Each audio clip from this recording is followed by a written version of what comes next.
સ્વાગત છે। સાબરકાંઠા જિલ્લાના અને અરવલ્લી જિલ્લાના લોકલાડીલા સાંસદ શોભનાબેન બારૈયાએ લોકોને પડતી વિવિધ મુશ્કેલીઓ બાબતે રજૂઆત કરી।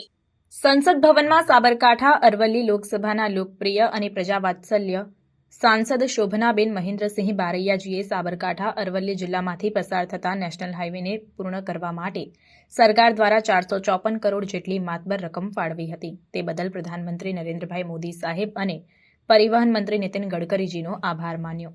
લોકપ્રિય સાંસદ શોભનાબેન મહેન્દ્રસિંહ બારૈયાજી દ્વારા સંસદમાં હાલ જે બ્રિજનું કામ ખૂબ જ ઝડપથી ચાલુ છે તે અંગે તેમને મળેલ પ્રજાની તેમજ હિંમતનગર નગરપાલિકાની રજૂઆત મુજબ જે નેશનલ હાઈવે નંબર 48 હિંમતનગર નગરપાલિકાની વચ્ચેથી પસાર થાય છે તેના કારણે પીવાના પાણીની પાઇપલાઇન, ગટર લાઇન, ગેસ લાઇન તેમજ વીજ લાઇનો માટે રોડ પર વારંવાર તોડવું પડે છે અને સરકારના પૈસાનો દુરુપયોગ થાય છે, જેથી હાલ ચાલુ કામે જ આ તમામ અંડરગ્રાઉન્ડ પાઇપલાઇનોની વ્યવસ્થા થાય તેવી રજૂઆત કરવામાં આવી। સાંસદ દ્વારા જિલ્લામાંથી પસાર થતા હાઈવે પર પ્રાંતિજ તાલુકાના રસુલપુર ગામે અંડરપાસ મંજૂર થયેલ નથી, જેના કારણે આજુબાજુ વિસ્તારના 4 થી 5 હજાર લોકો તેમજ ખેડૂતોને અવરજવર માટેનો ખૂબ મોટો પ્રશ્ન હોય।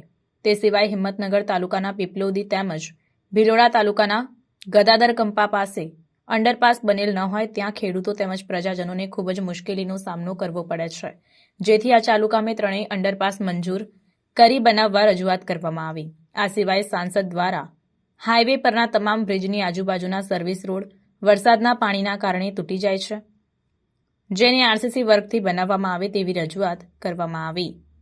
રિપોર્ટર મિનેશભાઈ વ્યાસ, તલોદ। श्रीमती शोभाबेन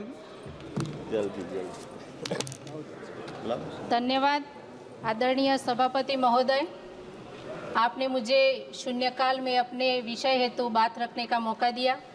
आपके माध्यम से हमारे यशस्वी बड़ा प्रधान श्री नरेंद्र मोदी जी और सड़क एवं परिवहन मंत्री जी का आभार व्यक्त करती हूँ, जिन्होंने हमारे साबरकांठा और अरवल्ली जिलों के गुजरने वाली शामळाजी चिलोड़ा नेशनल हाईवे के कार्य को पूर्ण करने के लिए 454 करोड़ जैसी भारी धनराशि आवंटित की है।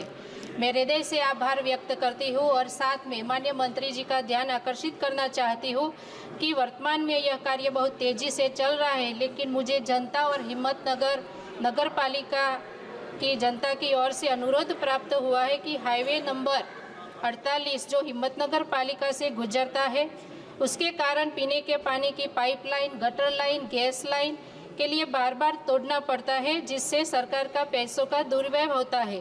अतः वर्तमान में जारी इस कार्य के दौरान इन सभी भूमिगत पाइपलाइनों की उचित व्यवस्था की जाए, ऐसी मेरी प्रार्थना है। इससे अतिरिक्त जिले से गुजरने वाले हाईवे पर प्रांतिज तालुका के रसूलपुर गांव के अंडरपास स्वीकृत नहीं हुआ है, जिसके कारण आसपास के 4-5 हज़ार लोगों एवं किसानों को आवागमन में असुविधा होती है।